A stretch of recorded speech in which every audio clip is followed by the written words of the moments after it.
इसमें टॉपिकल आपको पढ़ाऊंगी, इस तरह से नहीं कि पूरा सीक्वेंस आपको बताती जाऊं। स्लाइड आपसे शेयर करेंगे बाद में। पहले कुछ डिजीजेस हैं, उन डिजीजेस को हम थॉरली डिस्कस कर लेते हैं। और अगेन आपने ये चीज जहन में रखनी है बेटा, आपको बुक की लाइन हिफ्ज होनी चाहिए। आपको हर टीचर कह रहा होता है, बारहा कह रहे होते हैं, बुक की लाइंस मोस्ट इंपॉर्टेंट हैं, ठीक है। इसलिए बुक की लाइंस को ही टारगेट कर रहे होते हैं, आपको वही चीज समझाकर चल रहे होते हैं। अच्छा, अब हम पर्टिकुलरली आज जो पढ़ेंगे वो पढ़ेंगे जेनेटिक डिजीजेस। और जेनेटिक डिजीजेस को ब्रॉडली हमने 3 कैटेगरीज के अंदर कैटेगराइज करा है। यूनिफैक्टोरियल डिजीजेस हैं, मल्टीफैक्टोरियल डिजीजेस हैं और क्रोमोसोमल डिजीजेस हैं या क्रोमोसोमल जेनेटिक डिसऑर्डर्स, ठीक है। आपने इसमें से कुछ चीजें जो हैं वो थॉरली पढ़ी हुई है जेनेटिक्स के अंदर। जैसे फॉर एग्जांपल अगर हम बात करें क्रोमोसोमल डिसऑर्डर्स या क्रोमोसोमल एबनॉर्मेलिटीज की, ठीक है। अच्छा, ह्यूमन बीइंग के अंदर अगर हम जेनेटिक ओरिजिन की डिजीजेस को देखें, ठीक है, ह्यूमन बीइंग के अंदर अगर हम जेनेटिक ओरिजिन की डिजीजेस को देखें तो ऑलमोस्ट कुछ हैं 4000 जेनेटिक डिजीजेस, ठीक है। और इसमें से हमने 200 डिजीजेस उनको डायग्नोस कर लिया है, ठीक है। हमने 200 डिजीजेस उसको डायग्नोस करने का तरीकेकार उसको फाइनली डिस्कवर कर लिया है कि कौन कौन से तरीकेकार हम यूज करके इन डिजीजेस का ओरिजिन उसको डायग्नोस कर सकते हैं। अब बेसिकली जब भी हम जेनेटिक डिसऑर्डर्स की बात करते हैं, अच्छा एक चीज खास तौर से जहन में रखिएगा, जो चीज इंपॉर्टेंट है वो इंपॉर्टेंट है, वो मैं आपको स्लो पेस के साथ ही पढ़ाऊंगी, समझाकर पढ़ाऊंगी, इसलिए परेशान होने की बिल्कुल जरूरत नहीं है। और फिजिकल क्लास स्टार्ट होगी तो मेरा जो भी चैप्टर होगा मैं आपको फिजिकल क्लास में उसको कवर करवाऊंगी, ठीक है। तो परेशान नहीं होना आपने। अच्छा, मैं आपको बता क्या रही थी, 4000 जेनेटिक डिजीजेस हैं जो अभी तक हमने डिस्कवर की हैं। उसमें से जो डायग्नोस हम कर सके हैं वो कितनी डिजीजेस हैं बेटा, 200 जेनेटिक डिजीजेस जिनकी डायग्नोसिस पॉसिबल हुई है, डायग्नोसिस जिनकी पॉसिबल हुई है। और डायग्नोसिस के लिए हम यहाँ पर क्या यूज करते हैं, एक हम यूज करते हैं PCR। जो इंपॉर्टेंट चीजें हैं आपने वो ध्यान में रखनी है, कितनी डिजीजेस हैं, 4000 हैं, कितनी की डायग्नोसिस पॉसिबल हुई है, 200 की पॉसिबल हुई है। फिर इसके बाद बेटा हम कैसे कैसे डायग्नोसिस कर सकते हैं, हम कर सकते हैं by the help of PCR, polymerase chain reaction. Polymerase chain reaction आपको जो हार्ड कॉपी प्रोवाइड करी थी उसमें बकायदा PCR आपको दिया हुआ है, ठीक है। दो ये आपके सिंध बोर्ड के सिलेबस में नहीं है, लेकिन पॉलीमरेज चेन रिएक्शन आपको पता होना चाहिए। दूसरी चीज बेटा यहाँ पर, या हम डायग्नोसिस के लिए ये यूज करते हैं या फिर हम यूज करते हैं DNA प्रोब, ठीक है।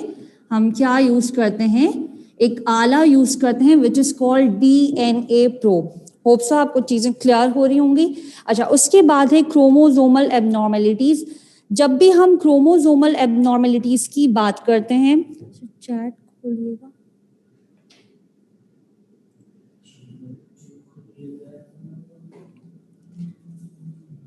अच्छा कुछ पूछा ही नहीं है बच्चों ने।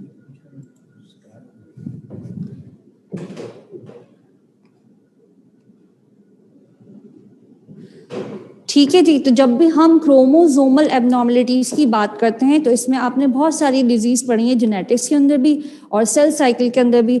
हम पर्टिकुलरली इस चैप्टर के अंदर पढ़ेंगे with reference to Down syndrome. तो बेटा क्रोमोसोमल एबनॉर्मलिटीज के अंदर आता है डाउन सिंड्रोम। और यू नो कि अगर हम, अच्छा डाउन सिंड्रोम की कॉज क्या होती है, अगर पर्टिकुलरली हम इसकी कॉज की बात करें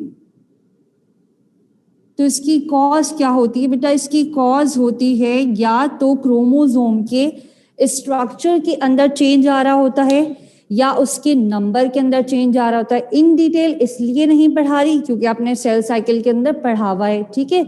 आपने डाउन सिंड्रोम भी पढ़ा हुआ है, टर्नर सिंड्रोम भी पढ़ा हुआ है, ठीक। तो सिर्फ इतना बता रही हूँ कि डाउन सिंड्रोम को जब भी हम पढ़ेंगे बायोटेक के रेफरेंस से तो बेटा अंडर किसके आएगा, ये क्रोमोसोमल एबनॉर्मलिटीज में।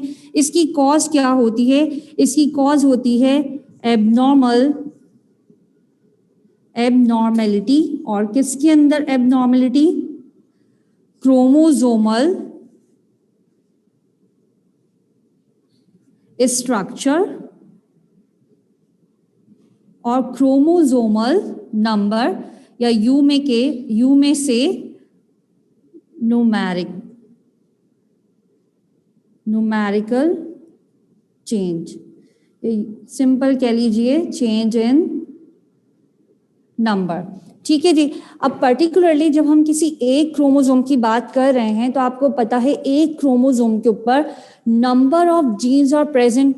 जब बहुत सारी जीन्स मौजूद हैं किसी एक क्रोमोसोम के ऊपर और उस क्रोमोसोम का नंबर जो है वो वहां से मिस हो गया, ठीक है, या तो एक क्रोमोसोम कम हो गया या फिर क्या हुआ उसका स्ट्रक्चर जो है वो एबनॉर्मल फॉर्म हुआ, तो बेटा होगा क्या, बहुत सारी जीन जो है वो डिस्टर्ब हो जाएंगी।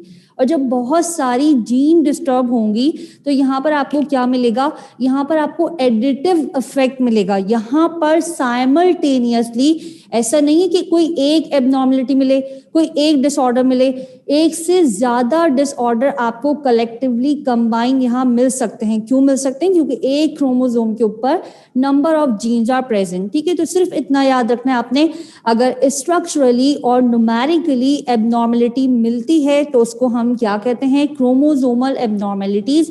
और उसमें क्या होता है, वहां पर आपको कलेक्टिव डिसऑर्डर्स मिलते हैं या कलेक्टिव आपको वहां पर डिसफंक्शनिंग मिलती है।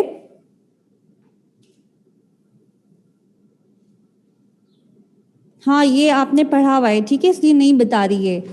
2519 सेल साइकिल के अंदर पढ़ा हुआ है ना, इसलिए नहीं बता रही। ठीक है, और फाइनली आपको क्या मिलेगा, यहां पर आउटपुट मिलता है multiple disorders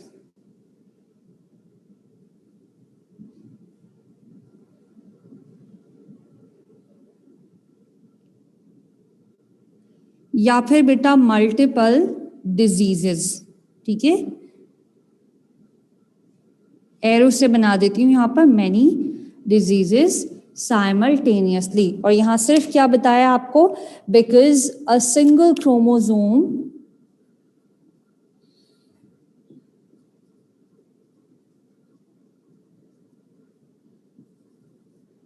is having number of genes।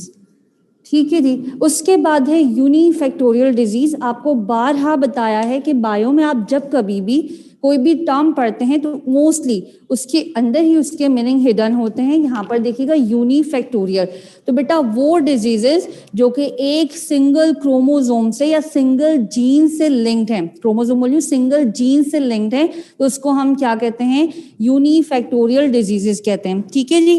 जैसे फॉर एग्जाम्पल अगर हम यहाँ पर बात कर रहे हैं हंटिंगटन्स डिजीज की या फिर सिस्टिक फिब्रोसिस की, तो आपने दोनों नाम याद रखने, इसको वन बाय वन पढ़ाऊंगी भी आपको। What is Huntington's and what is cystic fibrosis. ठीक है, so this is what, this is यूनिफैक्टोरियल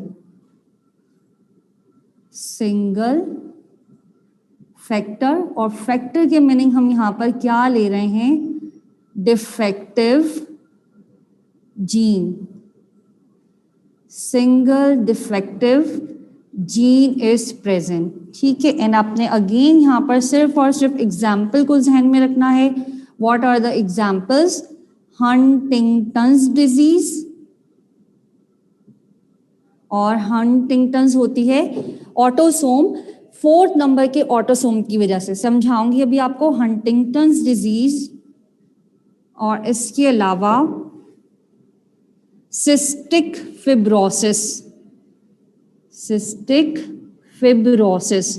और इसकी कंपैरेटिवली अगर हम पढ़ रहे हैं मल्टीफैक्टोरियल डिजीज, तो बेटा मल्टीफैक्टोरियल डिजीज कौन से डिजीज हैं, फॉर एग्जांपल अगर नंबर ऑफ जीन्स एबनॉर्मल हैं तो नंबर ऑफ जीन से जितनी भी प्रॉपर्टीज डील हो रही हैं वो सारी कैसी होंगी, एबनॉर्मल होंगी। तो बेटा जब एडिटिव इफेक्ट आता है नंबर ऑफ जीन्स का तो उसको हम क्या कहते हैं, मल्टीफैक्टोरियल डिजीज। नेम ही इंडिकेट कर रहा है, multiple defective genes are responsible या are cause of single disease. Multiple genes are cause of one single disease. For example asthma की बात कर रहे हैं, ठीक है, जिनको सांस की बीमारी होती है, या फिर अगर हम इंसुलिन डिपेंडेंट डायबिटीज इसकी बात करें तो आपने सिर्फ और सिर्फ क्या ध्यान रखना है आपने, इनकी एग्जाम्पल ध्यान में रखनी है। Multi factorial, many defective genes, ठीक है, these are responsible for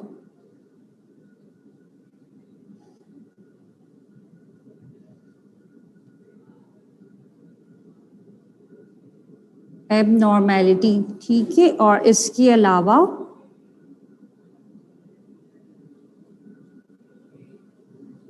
additive effects.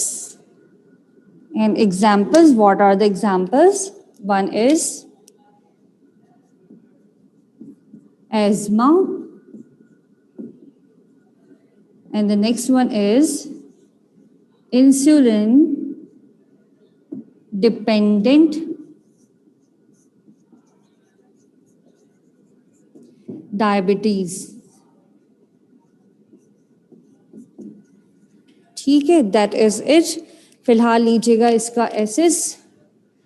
Line filter and Turner filter syndrome आपने बिल्कुल पढ़े हुए, इसलिए नहीं बताया, सिर्फ और सिर्फ चैप्टर को टारगेट कराए, ठीक है, क्योंकि पहले भी आपको लाइन फिल्टर समझाया था, ठीक है, ग्रोथ एंड डेवलपमेंट जब पढ़ाया था तो उसके लास्ट में जो डिजीज थी, अब बार बार तो उसी चीज को डिस्कस नहीं करेंगे, इसलिए मैंने नहीं बताया, क्योंकि आपने इन डिटेल पढ़ा हुआ होगा, सर हमजा ने आपको पढ़ाया हुआ, ठीक है, सारी कॉजेज भी बताई होंगी उसकी सिंड्रोम की सेल साइकिल में, और आपको कॉजेज भी बताई होंगी।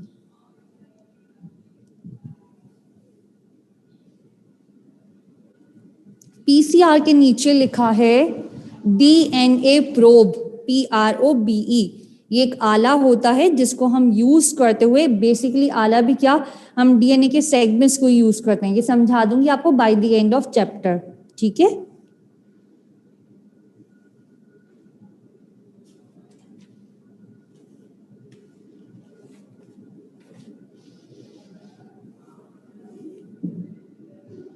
होप सो आपने ऐसे कैप्चर किया होगा। उसके बाद बेटा हम यूनिफैक्टोरियल डिजीज, इसमें दोनों टाइप को डिस्कस करेंगे, सिस्टिक फिब्रोसिस को भी और हंटिंगटन्स डिजीज को भी, ठीक है, इन दोनों को ही डिस्कस करेंगे।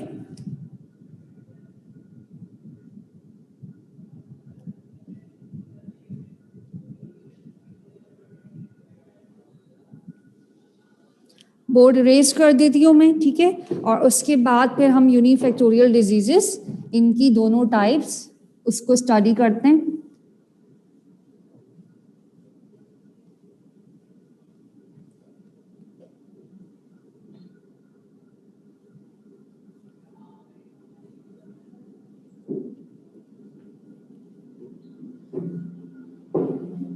अच्छा, डिजिट्स खास तौर पे जहन में रखिएगा, कितनी डिजीज जो है वो जेनेटिक ओरिजिन की होती हैं और कितनी डिजीज जो है वो अब तक डायग्नोज हो चुकी हैं। अच्छा, एक और चीज याद रखिएगा, जितनी भी हम पढ़ते हैं यहाँ पर जेनेटिक डिजीज या वो डिजीजेस जिनका जेनेटिक ओरिजिन है, ये कैसे होती हैं, जो भी इंडिविजुअल है, जो भी पेशेंट है, एक तो ये 1 to 2% आपको पॉपुलेशन में मिलेंगी, ठीक है, ज्यादातर आपको जेनेटिक डिजीजेस नहीं मिलती पॉपुलेशन में, सिर्फ 1 to 2% आपको टोटल पॉपुलेशन के अंदर मिलती हैं, और इनके जो जीन्स होते हैं वो हर सेल के अंदर मौजूद होते हैं।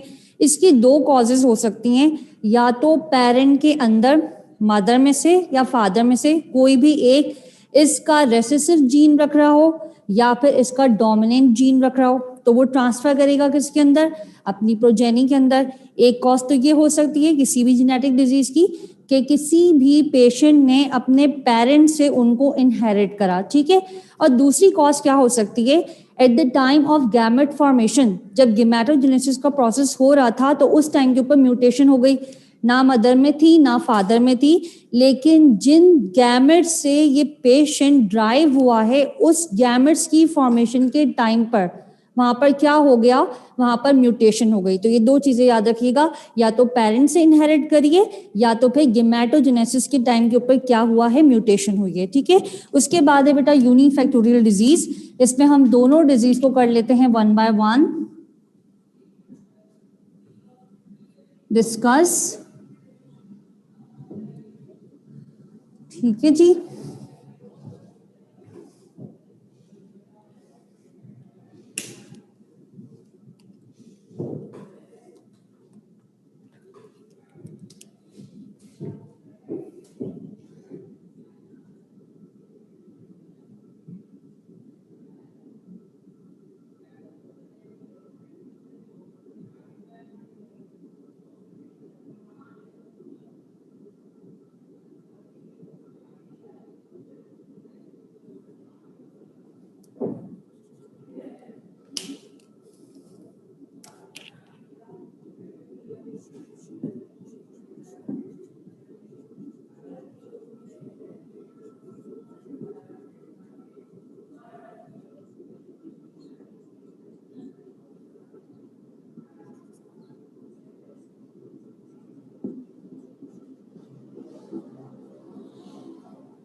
अच्छा जी, हंटिंगटन्स डिजीज होती क्या है?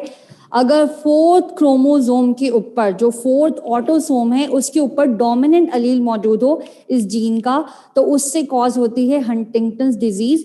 इसकी अलामात क्या होती हैं बेटा? मेंटल डिटेरियोरेशन आपने पढ़ा होगा, जब आपने कंट्रोल एंड कोऑर्डिनेशन पढ़ा होगा वहां पर मेंटल डिटेरियोरेशन क्या होता है, जो न्यूरॉन्स होते हैं वो डैमेज होना शुरू हो जाते हैं, ठीक है, याददाश्त जो होती है वो जाना शुरू हो जाती है, तो mental deterioration is the most important sign.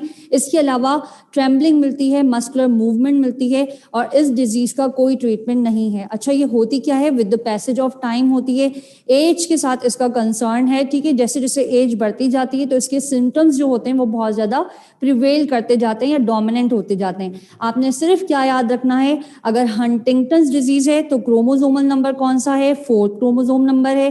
कहते क्या है उसको? हम ऑटोसोम कहते हैं। ऑटोसोम के ऊपर अलील की कौन सी कंडीशन होती है? डोमिनेंट कंडीशन होती है। इसके अलावा इसकी साइन एंड सिम्टम्स क्या हैं?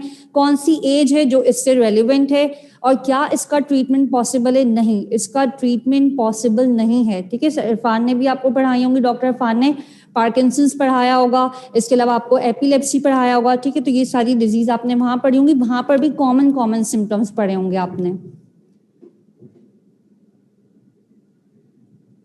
2304 बेटा किस रेफरेंस से पूछ रही हैं? N2325 म्यूटेशन किस लिहाज से पूछ रही हैं आप?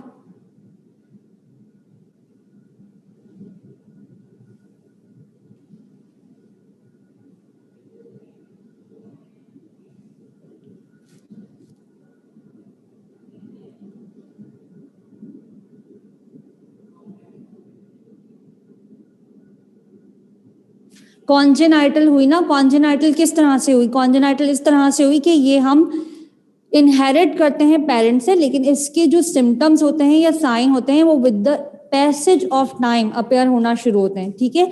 इसका जो ऑटोसोम के ऊपर अलील है वो मौजूद है, ठीक है, और हमेशा कंडीशन कैसी होगी ये भी याद रखिएगा, जो ऑटोसोमल डोमिनेंट अलील है इसमें कंडीशन आपको हमेशा मिलेगी हीट्रोजाइगस कंडीशन। जो भी पेशेंट होगा वो इस डिफेक्ट के लिए कैसा होगा? हीट्रोजाइगस। और ये हमेशा होती है कैसी? कॉन्जेनाइटल, इनबॉर्न होती है, इनहेरिट करते हैं, क्योंकि किससे लिंक्ड है? लिंक्ड है डोमिनेंट अलील से। अलील की जब भी बात होती है तो इसका मतलब क्या है? आपने अपने पेरेंट्स से इनहेरिट करा है, जो भी इंडिविजुअल है उसने अपने पेरेंट्स से इनहेरिट करा है, तो कौन सी हो गई? कॉन्जेनाइटल हो गई, ठीक है। इसके अलावा साइन एंड सिम्टम्स मैं लिख देती हूँ यहां पर। साइन आपको मिलेगा यहां पर मेंटल डिटेरियोरेशन, डैमेज भी जिसको कहते हैं, ठीक है, और इसके अलावा एबनॉर्मल मसल्स मूवमेंट, ठीक है, and there is no treatment for this disease. आपने अल्जाइमर भी पढ़ा होगा ना, जिसमें न्यूरॉन्स की डिटेरियोरेशन हो रही होती है। 3 डिजीज पढ़ी होंगी, अल्जाइमर, पार्किंसंस एंड एपिलेप्सी, ठीक है। उसके बाद है बेटा next disease, that is the cystic fibrosis.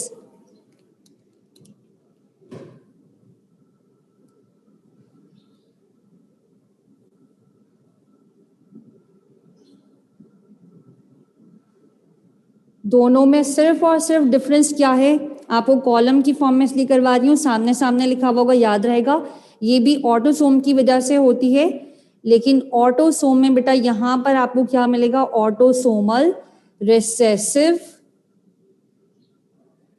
Aleel defect, ठीक है, ऑटोसोमल रिसेसिव अलील डिफेक्ट, और ये हमेशा होता है 7 क्रोमोसोम के ऊपर। ये जो अलील मौजूद होता है ये होता है 7 chromosome.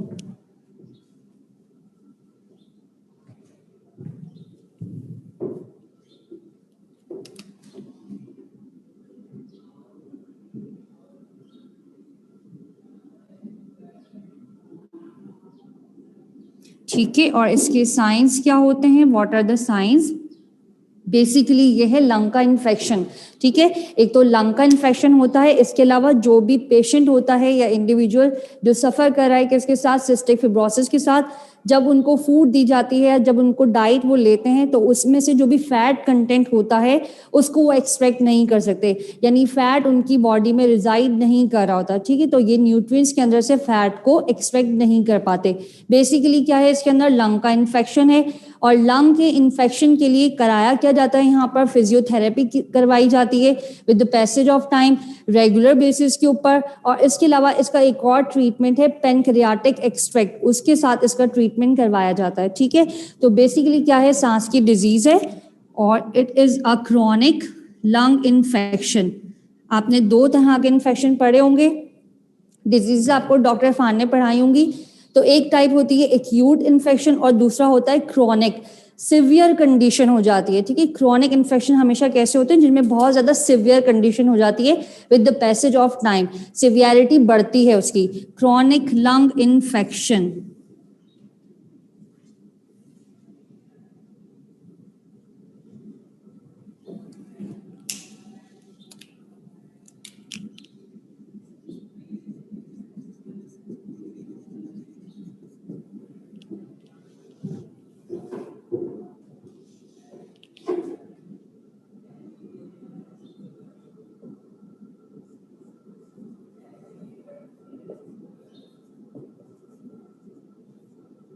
Physiotherapy and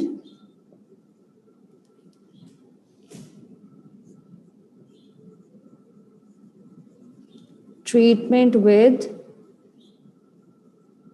pancreatic extract.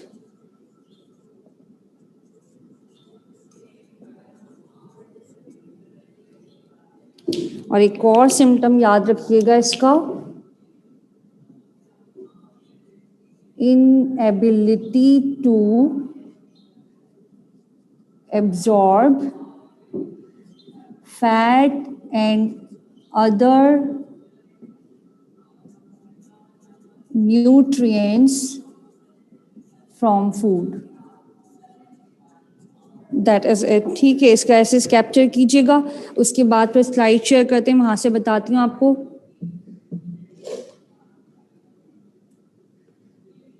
Heterozygous क्यों लिखा है, ये तो मुझे पूछना चाहिए अगर जेनेटिक्स बहुत अच्छे से पढ़ा हुआ है।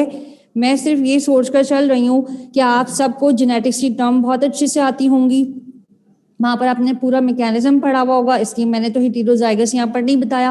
होमोजाइगस कंडीशन क्या होती है, जब डोमिनेंट अलील होते हैं, और हेटेरोजाइगस कंडीशन क्या होती है, one is dominant and next one is recessive अलील। ठीक है, फॉर एग्जाम्पल अगर आप ब्लड ग्रुप के लिए पढ़ रहे हैं तो एक आपको मिलेगा, बल्कि ब्लड ग्रुप के लिए भी नहीं, फॉर एग्जाम्पल हम हीमोफीलिया के लिए ले लेते हैं, H से उसका सिंबल डिनोट करते हैं, तो H कैपिटल है और H स्मॉल है, this is the heterozygous condition. और दोनों H स्मॉल हैं, होमोजाइगस रिसेसिव कंडीशन, दोनों H कैपिटल हैं, होमोजाइगस डोमिनेंट कंडीशन। समझाऊंगी नहीं, जेनेटिक्स नहीं पढ़ा रही, इसे स्टार्ट नहीं करूंगी यहाँ पर। 2534 वेरी गुड।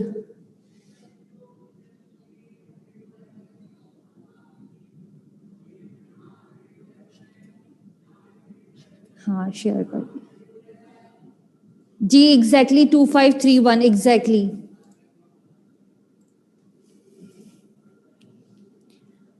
और उसके बाद है आइसोलेशन ऑफ यूकैरियोटिक जीन, आपको वो समझाऊंगी। लेकिन ये बायो PDF, हाँ शायद जी। अच्छा मुझे ये बताइएगा, थोड़ा सा फीडबैक दीजिएगा, कल आपको स्लाइड शो की थी, स्लाइड से पढ़ाया था, और कितनी स्लाइड्स तक बता दिया था आपको?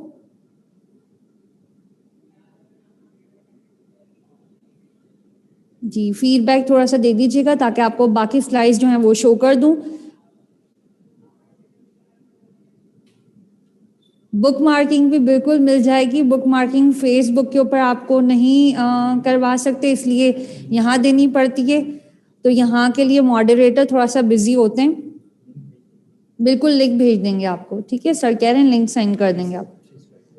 3 स्लाइड्स पढ़ा दी थी, ठीक है ठीक है बेटा, पहले फर्दर स्लाइड्स को देख लेते हैं। ठीक है, अच्छा ये वाला टॉपिक जो है वो थोड़ा सा इंपॉर्टेंट टॉपिक है जो बोर्ड के ऊपर लिखा हुआ है, इसको ऐसे ही कंपेयर करके याद कीजिएगा। ठीक है, कि कौन सी रेसेसिव डिजीज, रेसेसिव अलील की वजह से होने वाली डिजीज है और कौन सी जो है वो डोमिनेंट अलील की वजह से होने वाली डिजीज है। ठीक है, और इसके अलावा मैंने आपको बताया जेनेटिक ओरिजिन आपने याद रखना है। जेनेटिक ओरिजिन की बेस के ऊपर टोटल 3 कैटेगरीज हैं। कौन कौन सी हैं? यूनिफैक्टोरियल, मल्टीफैक्टोरियल और इसके अलावा क्रोमोसोमल। ठीक है, तो आपने यूनिफैक्टोरियल इनके नाम याद रखने हैं और मल्टी फैक्टोरियल इसमें कौन कौन सी डिजीज आती हैं अकॉर्डिंग टू योर सिलेबस, आपके सिलेबस तक कन्फाइन कर रहे हैं, तो ये जहन में रखना है।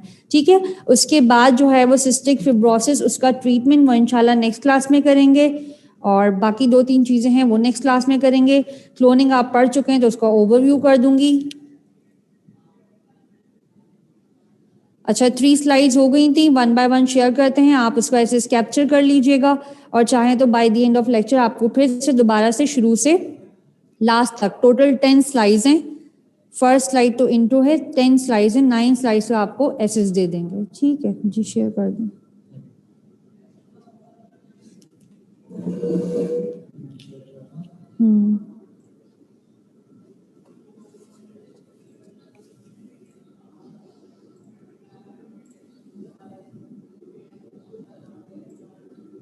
यूनिफैक्टोरियल में दोनों ऑटोसोमल डिजीज आती हैं। जी बेटा बिल्कुल, तूबा 2529 बिल्कुल, यूनिफैक्टोरियल में दोनों ऑटोसोमल डिजीज आती हैं। ठीक है, हमने कोई भी सेक्स क्रोमोसोम से रिलेटेड डिजीज नहीं पढ़ी यहाँ पर।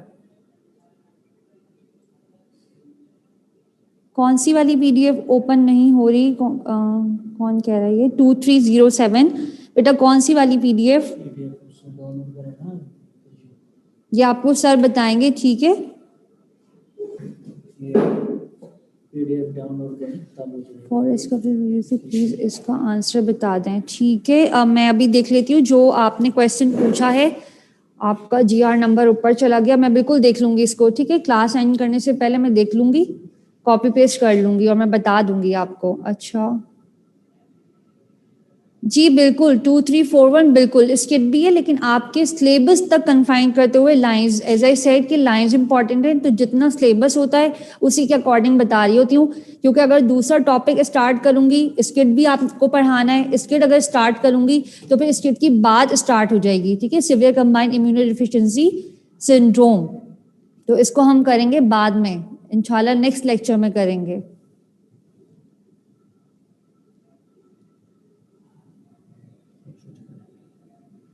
जो पेनक्रियाटिक जूस होता है ना, that is the pancreatic extract. ठीक है, that is the pancreatic extract. और कल मैं एक एमसीक्यू कहीं रीड कर रही थी, मैं आप लोगों को भी इंशाल्लाह करवाऊंगी वो प्रैक्टिस। तो होम्योस्टेसिस से रिलेटेड था किसी इंटरनेशनल बुक में, और वहां पर लिखा हुआ था कि लिवर के जो होम्योस्टैटिक फंक्शन होते हैं उनको डील करने के लिए एक और ऑर्गन भी असिस्ट करता है। What is that organ? And that organ is pancreas. वो पूरा मैं आपको समझाऊंगी। ठीक है, पूरा उसका रीजन समझाऊंगी। तो पेनक्रियाटिक एक्सट्रैक्ट से मुझे अच्छी चीज याद आ गई। ठीक है, तो आपको वो भी करवाएंगे, थोड़ा सा सिलेबस जरा कंप्लीट हो जाए। जी बिल्कुल, 2413 बिल्कुल होमोजाइगस है। ठीक है, अच्छा आप यहाँ देख लीजिएगा, आपको ये स्लाइड करवा दी होगी। एक और चीज याद रखिएगा, जो ट्रांसजेनिक एनिमल्स होते हैं, मैंने आपको ये बताया होगा। ठीक है, प्लाज्मिड आपने इसका नाम याद रखना है, होस्ट का नाम याद रखना है, कौन से बैक्टीरियम से हम टाई प्लाज्मिड को ऑब्टेन करते हैं। ठीक है, टाई प्लाज्मिड कौन से बैक्टीरिया के अंदर मिलता है? एग्रोबैक्टीरियम के अंदर। और इसके अलावा cell wall removed plant cell are protoplast. ठीक है, वो प्लांट सेल जिनमें सेल वॉल नहीं होती उनको बेटा हम क्या कहेंगे? प्रोटोप्लास्ट। बेटा इसके बाद करवाऊंगी मैं आपको एनिमेलिया, क्योंकि सर असद ने मुझे ये इंस्ट्रक्शंस दिए कि पहले आपको एनिमेलिया करवाया जाए। ठीक है, लास्ट ईयर एनिमेलिया पर टाइम भी दिया था, लेकिन बाय चांस ऐसा हुआ था लास्ट ईयर एनिमेलिया से एक भी क्वेश्चन नहीं आया था। अब यहाँ आपके ईयर में 2 पॉसिबिलिटीज हैं, गौर से सुन लीजिएगा इसको। 2 पॉसिबिलिटीज हैं, या तो जिस तरह का लास्ट ईयर का पैटर्न था वही वाले चैप्टर को ज्यादा टारगेट किया जाएगा, एक पॉसिबिलिटी ये बनती है। और दूसरी पॉसिबिलिटी ये बनती है कि जो चैप्टर्स लास्ट ईयर नहीं पूछे, हो सकता है इससे उनसे बहुत ज्यादा क्वेश्चंस आए। ठीक है, तो दोनों पॉसिबिलिटीज बनती हैं। अब पहले मैं आपको करवाऊंगी एनिमेलिया, क्योंकि बहुत सारे बच्चे परेशान हैं उसके बाद आपको करवाऊंगी सपोर्ट एंड मूवमेंट। ठीक है, ये दोनों चैप्टर मेरे पास हैं, एनिमेलिया भी और सपोर्ट एंड मूवमेंट भी। और एनिमेलिया को करते वक्त आप उसकी ड्रिल को सामने रखेंगे जो आपको हार्ड कॉपी की फॉर्म में दी है। लास्ट ईयर इजी था, but easy in a sense अगर आपने सारी बुक पढ़ी हुई है, अगर आपकी कॉन्सेप्ट क्लियर हैं तो इस सेंस में इजी था। और लास्ट ईयर ए लेवल वाले बच्चे बहुत खुश थे। आप लोग जो सिंध बोर्ड वाले होते हैं वो प्लांटी भी पढ़ के गए हुए थे, एनिमेलिया भी अच्छे से पढ़ के गए हुए थे। आपका प्लस पॉइंट ये था, आपकी बेस अच्छी होती है एनिमेलिया और प्लांटी की, और ना एनिमेलिया से कुछ आया था ना प्लांटी से कुछ आया था। जी बिल्कुल, आपके लिए पूरे सिलेबस के चांसेस हैं, फिर भी हम दोनों पॉसिबिलिटीज लेंगे। अच्छा जी, ये आपको करवा दिया होगा, बातें होती रहेंगी, थोड़ा सा बाद में करेंगे। Plasmid host and RDNA insertion कहाँ होती है प्लांट के अंदर, ये दोनों कंडीशन होती हैं। एनिमल के अंदर बेटा हम एम्ब्रियो के अंदर, एनिमल के अंदर हम एम्ब्रियो के अंदर नहीं करवाते इंजेक्ट, ठीक है, या हम एनिमल में प्लाज्मिड यूज नहीं करते। गौर से सुनिएगा इस बात को, ठीक है। हम क्या करते हैं, एनिमल के अंदर माइक्रो इंजेक्शंस यूज करते हैं। जो अनफर्टिलाइज्ड एग होता है वहां पर माइक्रो इंजेक्शंस यूज करते हैं। अच्छा, ये वाली स्लाइड हो गई थी, ठीक है, थैंक्स फॉर द फीडबैक। उसके बाद बेटा ये वाली स्लाइड का बताइएगा, ये हो गई थी। अच्छा, इसमें याद रखिएगा first transgenic fruit is tomato. अच्छा, एक और चीज मुझे आप लोगों से डिस्कस करनी थी, थोड़ा सा मुझे बताइएगा, पहले मेरी बात सुन लीजिए, उसके बाद फिर ये वाली स्लाइड के ऊपर आते हैं। मुझे ये बताइए, क्योंकि टाइम कम है और यू नो कि जो बायोटेक वाला जो ये चैप्टर है, इसमें लास्ट वाले टॉपिक जो क्लोनिंग वाला टॉपिक है और जो दूसरा टॉपिक है वो ऐसा है आपने दूसरे चैप्टर में भी पढ़ा हुआ है।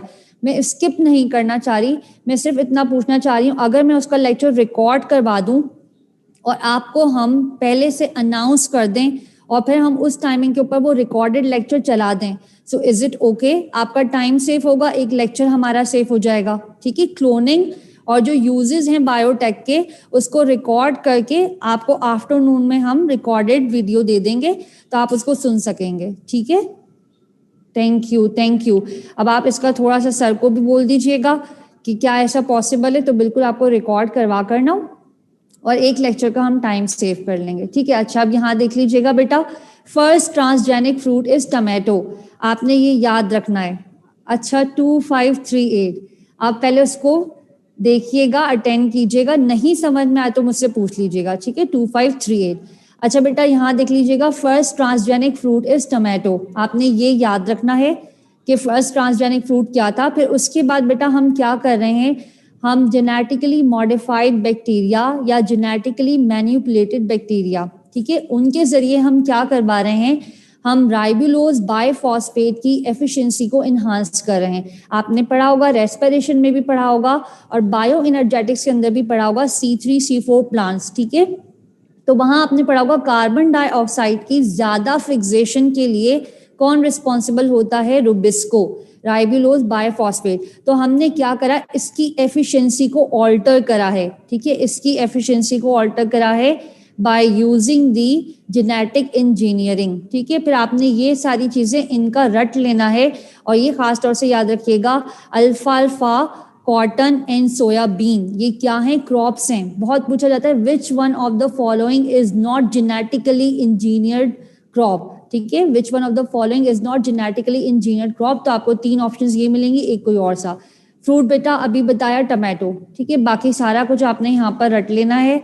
तो ये सिर्फ आपको एक स्लाइड की फॉर्म में दे दिया है। उसके बाद नेक्स्ट स्लाइड है ट्रांसजेनिक एनिमल। अभी आपको बता दिया एनिमल के अंदर हम प्लाज्मिड यूज नहीं करते, जी बिल्कुल, 2304 बिल्कुल। अच्छा, एनिमल के अंदर हम प्लाज्मिड को यूज नहीं करते हैं, एनिमल के अंदर हम प्लाज्मिड को यूज नहीं करते हैं, ठीक है, माइक्रो इंजेक्शंस को यूज करते हैं। अच्छा, उसमें भी आपने एनिमल को याद रखना है, ये 3 एनिमल हैं। इसके अलावा ट्रांसजेनिक ट्राउट, फ्रूट होगा तो टमाटो है और फिश होगी तो ट्रांसजेनिक ट्राउट, इसको भी हमने क्या करा है, मॉडिफाई करा है, मैनिपुलेट करा है। उसके बाद है बेटा जीन सिक्वेंसिंग, इसको पहले थोड़ा सा समझ लीजिए जीन सिक्वेंसिंग को, देन आपको बताऊंगी। जब हम जीन सिक्वेंसिंग की बात करते हैं तो बेसिकली इसमें क्या होता है, हम किसी भी डीएनए सेगमेंट के सब यूनिट्स उनको आइडेंटिफाई कर सकते हैं उनका सीक्वेंस जो है उसको फाइंड आउट कर सकते हैं। बिल्कुल इसी तरह से हम किसी प्रोटीन के अंदर, बिल्कुल इसी तरह से हम किसी प्रोटीन के अंदर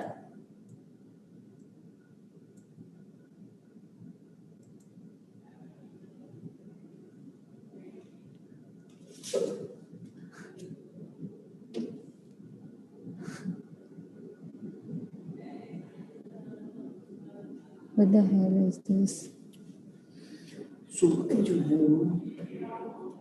बेटा इफ यू डोंट माइंड, मैं आप लोग को एक चीज कहती हूँ, काफी टाइम से ये हम लोग नोट कर रहे हैं, ये हर क्लास में आपकी जो अपनी मिस है ना, जो हमारा सेल्फी कैमरा होता है, मैंने उसके ऊपर बकायदा टेपिंग करी हुई है। ठीक है, क्यों टेपिंग करी हुई है? ना सिर्फ मैंने अपने सेल फोन के ऊपर टेपिंग करी हुई है, हमने अपने लैपटॉप्स के ऊपर भी टेपिंग करी हुई है, ताकि हमारी वीडियो जो है वो एकदम से ऑन नहीं हो जाए बाय चांस अगर हम कुछ इस तरह का कर लेते हैं। जब हम अपने एंड से इस तरह की सारी चीजों को कर रहे हैं, और बीइंग अ फीमेल क्या, बीइंग अ मेल फीमेल, जब आप कोई चीज पढ़ रहे हैं, लेक्चर अटेंड कर रहे हैं, so you have to be conscious. ठीक है, वो सारे स्टूडेंट जो कहते हैं बाय चांस गलती से ऐसे हो गया, गलती से वैसे हो गया, आप लोग टेपिंग करके रखिए अपने सेल्फी कैमरा के ऊपर, और खास तौर से इसका ख्याल रखिए, और नेक्स्ट टाइम ना कहना पड़े इसको। मैंने आपको अपनी एग्जाम्पल दे दी, इसीलिए जब से जूम ऐप बहुत ज्यादा यूज होना शुरू हुई है फ्रीक्वेंटली, मैंने अपने सेल्फी कैमरा के ऊपर उसको टेपिंग करा हुआ है, और ये करना मस्ट है, इसको करके रखिए, वरना फिर इस तरह से अगर हरकतें होंगी ना, फिर अच्छी बात नहीं है। अच्छा जी, यहाँ देखिएगा, मैं आपको बता ही रही थी, हम प्रोटीन में अमाइनो एसिड का जो सीक्वेंस है उसको भी डिटरमाइन कर सकते हैं, उसको भी आइडेंटिफाई कर सकते हैं। इसको गौर से सुनिएगा, मेथड लिखा हुआ है, लेकिन मैं आपको अलग से बता रही हूँ। ठीक है,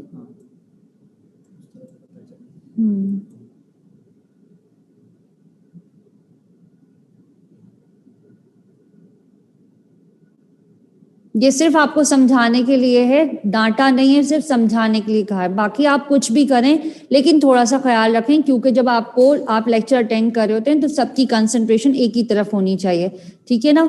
अच्छा, दूसरी चीज मैं आपको क्या बता रही थी, हमने क्या करा, जो भी हमें डीएनए का सेगमेंट चाहिए, सिर्फ इसको एक कहानी की फॉर्म में सुन ले, मेथड आपके सामने लिखा हुआ है। जो भी हमें डीएनए का सेगमेंट चाहिए, हम क्या करते हैं, हम उसको कट करते हैं स्मॉल पीसेस के अंदर। अब कट करें तो जाहिर सी बात है, कटिंग के लिए हम क्या यूज करेंगे, हम रेस्ट्रिक्शन एंजाइम को यूज करते हुए उस डीएनए के सेगमेंट को कट करते हैं, फिर उसको लेंथ के अकॉर्डिंग सीक्वेंस में रखते जाते हैं, अरेंज करते जाते हैं। गौर से सुनिएगा, हमने क्या करा, फ्रेगमेंट को कट करा रेस्ट्रिक्शन एंजाइम को यूज करते हुए, फिर उसके बाद उसमें से हर सेगमेंट को अरेंज करते चले गए अकॉर्डिंग टू साइज। ठीक है, उसके बाद हम करते हैं उसकी स्कैनिंग, और स्कैनिंग करने से हमें exact position of nucleotide sequence पता चल जाता है। ठीक है, ये हम प्रोटीन के साथ भी कर सकते हैं और हम अमाइनो एसिड के साथ भी कर सकते हैं। और उसके बाद क्या करते हैं, उसके बाद उस इंफॉर्मेशन को अपने कंप्यूटर डेटा के अंदर स्टोर कर लेते हैं। ठीक है, तो बहुत ही आसान सा तरीकेकार है, वही तरीकेकार यहाँ पर लिखा हुआ है, कुछ भी नहीं करना, सिर्फ आपने ये तरीकेकार जहन में रखना है। कटिंग कराओ, उसके बाद क्या कराओ, उसकी प्लेटिंग करी। किस तरह से प्लेटिंग करी, अकॉर्डिंग टू द साइज, और साइज की बाद प्लेटिंग करने के बाद उसकी स्कैनिंग कर ली। ठीक है, स्कैनर्स मौजूद होते हैं, एडवांस्ड स्कैनर्स मौजूद होते हैं, जो छोटे छोटे माइक्रो मॉलिक्यूल्स, उनकी भी स्कैनिंग कर लेते हैं। उसके बाद है बेटा नेक्स्ट स्लाइड। और ये सिंपल इतना बताया हुआ कि हम 2-3 की अगर स्कैनिंग कर लें तो उनको कंपेयर कर सकते हैं। ठीक है, इसका ऐसे कैप्चर कीजिएगा। उसके बाद नेक्स्ट स्लाइड शो करती हूँ आपको, इसका सिर्फ ऐसे कैप्चर कर लीजिए, ये सिर्फ आपने कुछ लाइंस पढ़ लेनी है। देन है डीएनए फिंगरप्रिंटिंग। ठीक है, डीएनए फिंगरप्रिंटिंग। अब व्हाट इज डीएनए फिंगरप्रिंटिंग? हर एक का डीएनए दूसरे से मुख्तलिफ होता है। ठीक है, आप सबको पता है। और अगर हम बात करें हैं 1 बिलियन ऑफ पॉपुलेशन सैंपल की, तो 1 बिलियन में हार्डली कोई 2 इंडिविजुअल ऐसे हो सकते हैं, हार्डली ऐसे हो सकते हैं, ठीक है, जिनका डीएनए एक दूसरे से थोड़ा बहुत रिजेंबल करता हो। अब ऐसा होता क्यों है, डीएनए के ऊपर आपको पर्टिकुलर उसका फिंगरप्रिंट क्यों मिलता है? क्योंकि जो हमारा डीएनए है, इसमें 30% डीएनए होता है नॉन फंक्शनल, ठीक है, decoded DNA 30% DNA non functional होता है, डीकोडेड होता है, उसके ऊपर कोई इंफॉर्मेशन नहीं होती। और ये जो 30% डीएनए होता है, इसके फ्रेगमेंट्स रिपीटेड यूनिट्स में आपको मिलते हैं डीएनए के पूरे स्ट्रैंड के ऊपर। ठीक है, उनका काम क्या होता है? उनका काम सिर्फ ये होता है एक पर्टिकुलर प्रिंट बनाकर देना। ठीक है, तो ये जो फ्रेगमेंट्स होते हैं इनके रिपीटेड यूनिट्स मिलते हैं जो कहलाते हैं रिपीटेटिव यूनिट्स। और रिपीटेटिव यूनिट्स में आपने याद रखना है 20 to 40 बेसिस लंबाई होती है उसकी या लेंथ होती है। ठीक है, ये रिपीटेटिव यूनिट्स जो होते हैं या फ्रेगमेंट्स होते हैं, इनकी लेंथ कितनी होती है? 20 से 40 बेसिस, न्यूक्लियोटाइड बेसिस। ठीक है, उसके बाद होता क्या है जब ये रिपीट होते हैं। अच्छा, एक और चीज याद रखिएगा, आपने मेंडेलियन रेशो पढ़ा होगा या मेंडेलियन पैटर्न पढ़ा होगा जेनेटिक्स के अंदर। ठीक है, कि क्या प्रोबेबिलिटी होती है कि किस तरह से जनरेशन के अंदर ट्रांसमिट हो कोई भी कैरेक्टर। बिल्कुल उसी रेशो, उसी मेंडेलियन प्रॉपर्टी के अकॉर्डिंग ये जो डीएनए है ये फादर या मदर से जनरेशन के अंदर ट्रांसफर होता है। तो आपने ये याद रखना है, ये फॉलो करता है किसको? मेंडेलियन पैटर्न को, मेंडेलियन रेशो को। ठीक है, उसके अलावा दूसरी चीज आपने क्या याद रखनी है, ये जो फ्रेगमेंट होते हैं इन फ्रेगमेंट की स्पेसिफिक लेंथ होती है और उसको हम कहते हैं रिस्ट्रिक्शन फ्रेगमेंट लेंथ पॉलीमॉर्फिज्म, रिफ्लिप्स। ठीक है, रिस्ट्रिक्शन फ्रेगमेंट लेंथ पॉलीमॉर्फिज्म। अब इसके अंदर ही छुपा हुआ है इसके मीनिंग। रिस्ट्रिक्शन फ्रेगमेंट लेंथ का मतलब क्या है? हर एक के अंदर ये जो फ्रेगमेंट की लेंथ है, ठीक है, ये जो रिपीटेटिव यूनिट की लेंथ है वो रिस्ट्रिक्टेड होगी। ठीक है, मेरे अंदर कुछ और होगी, मेरे फादर के अंदर कुछ और होगी, मेरी मदर के अंदर कुछ और होगी। ठीक है, तो यहाँ पर क्या हुआ, जो फ्रेगमेंट लेंथ है वो हर एक के अंदर रिस्ट्रिक्टेड है, जिसको हम क्या कहते हैं? स्पेसिफिक पैटर्न कहते हैं, एंड दिस इज कॉल्ड रिफ्लिप्स। इसमें भी अगेन हम क्या करते हैं, सिर्फ आपको वर्बली बता रही हूँ, हमने डीएनए को लिया, डीएनए के सैंपल को लिया। अच्छा, डीएनए का सैंपल हम 4 जगहों से ले सकते हैं। कौन कौन सी 4 जगहों से ले सकते हैं? एक male fluid that is the semen, इसके अलावा हम हेयर फॉलिकल से ऑब्टेन कर सकते हैं, इसके अलावा बेटा हम स्लाइवा से भी डीएनए ले सकते हैं, डीएनए सैंपल, और सबसे कॉमन जो हम लेते हैं वो लेते हैं ब्लड से। ठीक है, तो 4 जगहों से हम सैंपल को कलेक्ट कर सकते हैं, male fluid that is the semen, इसके अलावा hair follicle, saliva and blood. इनमें से किसी भी जगह से जो भी हमने डीएनए का सैंपल लिया, उस डीएनए के सैंपल को हम रिएक्ट करवाते हैं रिस्ट्रिक्शन एंजाइम के साथ। क्यों रिएक्ट करवाते हैं? ताकि वो उसको कट कर दे।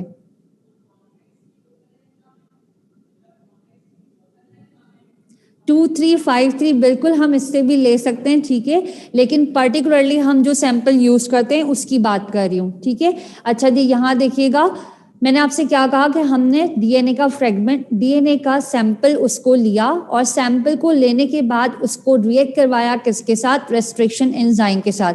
जब रेस्ट्रिक्शन एंजाइम के साथ रिएक्ट करवाएंगे तो होगा क्या? उसके स्मॉल पीसीज हो जाएंगे। ठीक है, बात समझ में आ रही है? छोटे छोटे से पीसीज हो गए।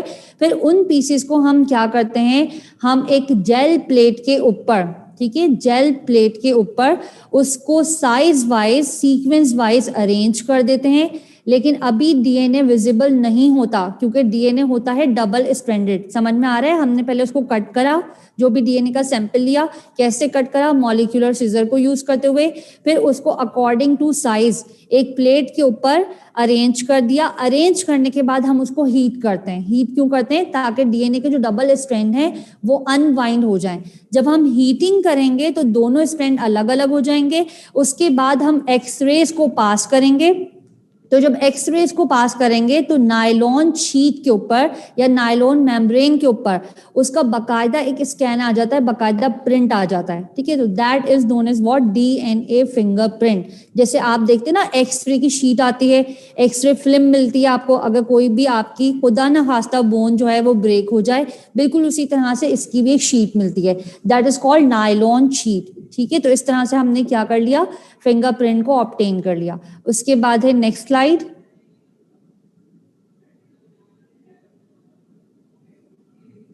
सैरिश, आप किस चीज का पूछ रही हैं? अच्छा, ये सारी वही चीज लिखी हुई है जो मैंने आपको अभी समझाई है, सिर्फ उसको मैंने कहानी की फॉर्म में आपको पढ़ा दिया है। ठीक है, अच्छा, रेडियोग्राफ कहते हैं उसको। ठीक है, ये भी याद रखिएगा। और एक और चीज याद रखिएगा, मैं आप लोग को बताना भूल गई, जो rDNA है it is also known as chimeric DNA, ठीक है, मैं यहाँ बोर्ड पर लिख दूंगी अभी लास्ट में chimeric DNA, rDNA recombinant DNA is also known as chimeric DNA, मैं अभी लिख देती हूँ इसको। और इसी तरह से ये भी याद रखिएगा, इसको ऑटो रेडियोग्राफ कहते हैं या रेडियोग्राफ कहते हैं, ठीक है। रेज पास करने के बाद जो आपको एक फिल्म मिलती है, ठीक है, या जो भी आपको उसका एक इंप्रेशन मिलता है, रेज पास करने के बाद जो भी आपको इंप्रेशन मिल रहा है that is called radiograph. DNA sample वाला पॉइंट अगेन बता दे, मैं पता है क्या करूंगी, मैं इसकी स्लाइड बना दूंगी और एरो वाइज बनाकर उसको स्टेप लिख दूंगी, वो ज्यादा आसान हो जाएगा, ठीक है। फिलहाल एक और स्लाइड देख लेते हैं, that is the end of the slides. Genomic library, अच्छा जीनोमिक लाइब्रेरी में हम क्या करते हैं, सारी चीजें मिलती जुलती हैं, ठीक है। कौन कौन सी चीजें मिलती जुलती हैं, आपने इसको मिक्स नहीं करना। जीन सीक्वेंसिंग, आपने इसमें क्या पढ़ा, डीएनए को कट करा हमने, कैसे क्या करा, कौन सा एंजाइम यूज करा, ऑलमोस्ट एक ही चीज है।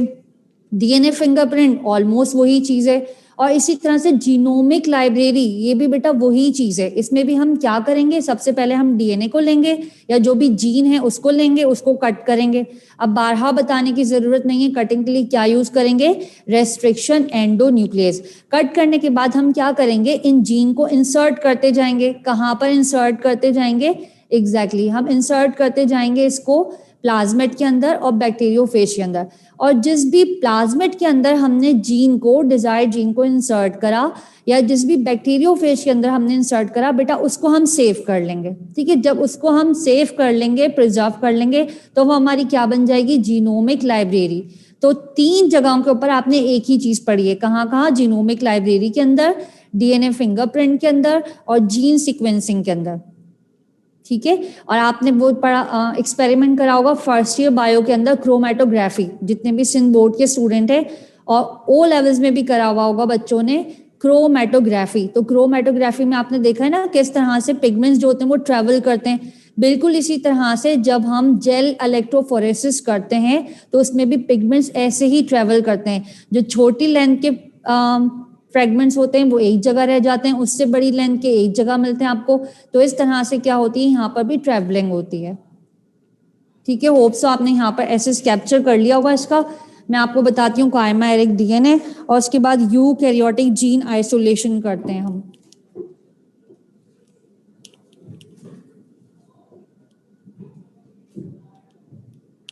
तीन चीजें मिलती हुई हैं,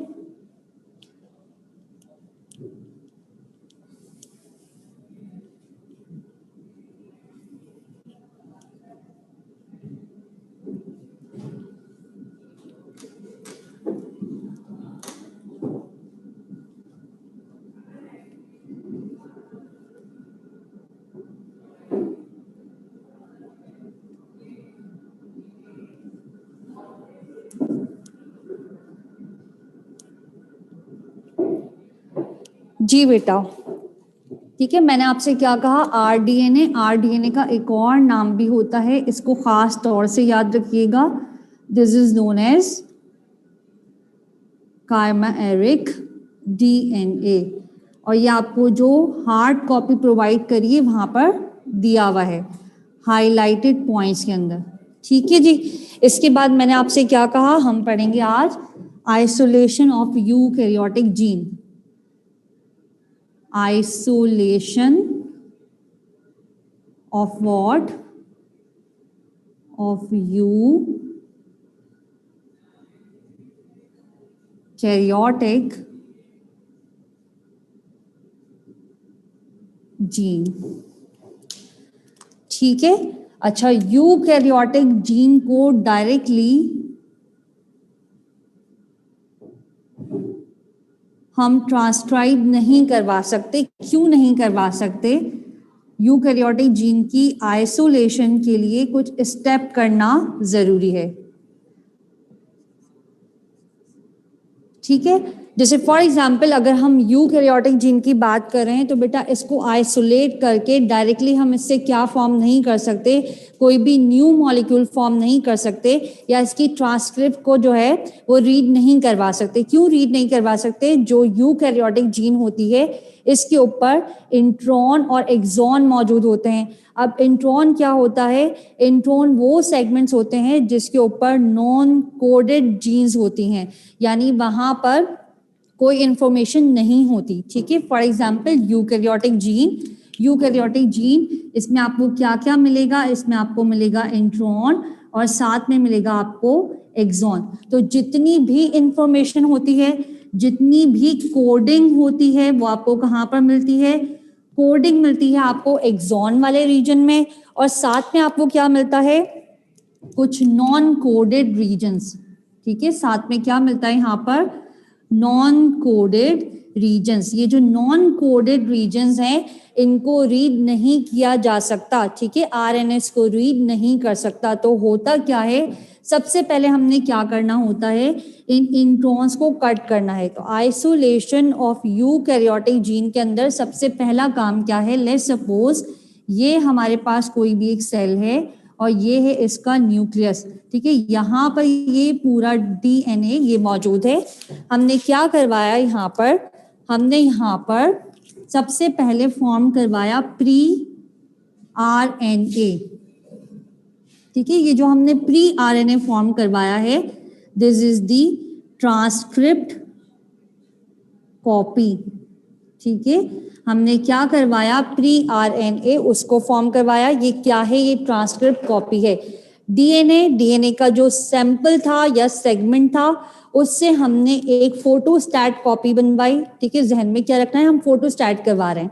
जो फोटोस्टैट करवाया तो उसमें सारी चीजें आ गई, इंट्रॉन भी आ गया, एक्सॉन भी आ गया, ठीक है। उसको हमने किसका नाम दिया? प्री आरएनए का। अब ये जो प्री आरएनए बना है, इससे बेटा हम क्या बनवाएंगे? इससे हम बनवाएंगे mRNA, ठीक है। इससे हम क्या बनवाते हैं? mRNA, मैसेंजर आरएनए, ये मॉलिक्यूल बनवाते हैं। और उसके बाद बेटा मैसेंजर आरएनए से यहाँ पर क्या बनेगा? बहुत सिंप्लीफाइड स्टेप लिख रही हूँ, सिर्फ स्टेप्स याद होने चाहिए आपको। पहले क्या बना? प्री आरएनए मॉलिक्यूल, उसके बाद हम क्या बनवाएंगे? mRNA molecule. mRNA से हम क्या करते हैं? अगर प्री आरएनए से एक्सक्लूड कर दें या स्लाइस आउट कर दें किसको? इंट्रॉन को, तो यहाँ पर जो मॉलिक्यूल बनेगा that would be termed as messenger RNA. अब इसके ऊपर जितनी भी जीन्स मौजूद होंगी, all are coded for information, ठीक है। सबके ऊपर इंफॉर्मेशन मौजूद है। फिर हमने क्या करा? इस mRNA मॉलिक्यूल, इसको न्यूक्लियस से बाहर निकाल लिया। जब इसको न्यूक्लियस से बाहर निकाल लिया, फिर हम इससे क्या बनवाएंगे? अब हम इससे बनवाएंगे complementary DNA strand, cDNA strand. और इसके लिए हम क्या यूज करेंगे? यहाँ पर हम एक एंजाइम यूज करेंगे which is called reverse transcriptase, ठीक है। mRNA से cDNA का स्ट्रैंड बनाने के लिए जो एंजाइम यूज होगा which is called reverse transcriptase, and this process is known as reverse transcription। आपने जेनेटिक्स के अंदर सब पढ़ा हुआ होगा कि आरएनए के ऊपर जो न्यूक्लियोटाइड सीक्वेंस होता है वो क्या होता है। उससे जब हम एक डीएनए का स्ट्रैंड फॉर्म करवाते हैं तो टोटली उल्टी न्यूक्लियोटाइड सीक्वेंस या न्यूक्लियोटाइड बेसिस चाहिए होती हैं। उसी लिहाज से रिलेट करके हमने नाम क्या रख दिया यहाँ पर? Reverse transcription. जैसे फॉर एग्जांपल मैं बहुत ही आसान सा सीक्वेंस ले लेती हूँ GAATTC, ठीक है। तो यहाँ पर इसकी रिवर्स ट्रांसक्रिप्शन क्या बनेगी? CTTAAG। तो ये क्या हो गई? ये हो गई रिवर्स ट्रांसक्रिप्शन, ठीक है। तो आरएनए से डीएनए के ऊपर रिवर्स ट्रांसक्रिप्शन हुई। एंजाइम कौन सा यूज हुआ यहाँ पर? Reverse transcriptase. और उसके बाद इस सिंगल स्ट्रैंडेड कॉम्प्लीमेंट्री डीएनए, उससे हम क्या बनाएंगे यहाँ पर? cDNA molecule. अब यहाँ पर क्या बन रहा है? मॉलिक्यूल। और मॉलिक्यूल बनाने के लिए एक स्ट्रैंड का दूसरा पॉलीमर बनाना, ठीक है। एक स्ट्रैंड बन चुका है, उसका दूसरा पॉलीमर बनाना। तो पॉलीमर बनाने वाले प्रोसेस को हम कहते हैं पॉलीमराइजेशन, ठीक है। cDNA से cDNA मॉलिक्यूल, स्ट्रैंड से मॉलिक्यूल का बनना, this process is known as polymerization. And polymerization में जो एंजाइम यूज होता है दैट इज DNA पॉलीमरेज। तो आपने ये सिंपल स्टेप याद रखने हैं क्योंकि उसके ऊपर इंट्रॉन मौजूद होते हैं, हमें इंट्रॉन को निकालना पड़ता है। तो पहले हम बनाते हैं प्री आरएनए, उसके बाद हम इंट्रॉन को काटते जाते हैं, उसमें से सेगमेंट निकाल देते हैं, सिर्फ और सिर्फ एक्सॉन रह जाता है। Exon containing genes in form of RNA known as what, mRNA. फिर एमआरएनए से हम क्या बनवाते हैं, सिंगल स्ट्रैंड। ये प्रोसेस क्या कहलाता है, रिवर्स ट्रांसक्रिप्शन। एंजाइम कौन सा यूज होता है, दिस वन। और ये हमेशा किसके अंदर मिलेगा, ये मिलता है रेट्रोवायरस के अंदर। ठीक है, आपने इसका ओरिजिन भी याद रखना है। उसके बाद पॉलीमराइजेशन, और उसमें जो एंजाइम यूज हुआ that is the DNA polymerase. ये सिंपल स्टेप याद रखिएगा। Thank you so much class. अपना बहुत ज्यादा ख्याल रखें, सेफ रहें, हेल्दी रहें। अल्लाह हाफिज।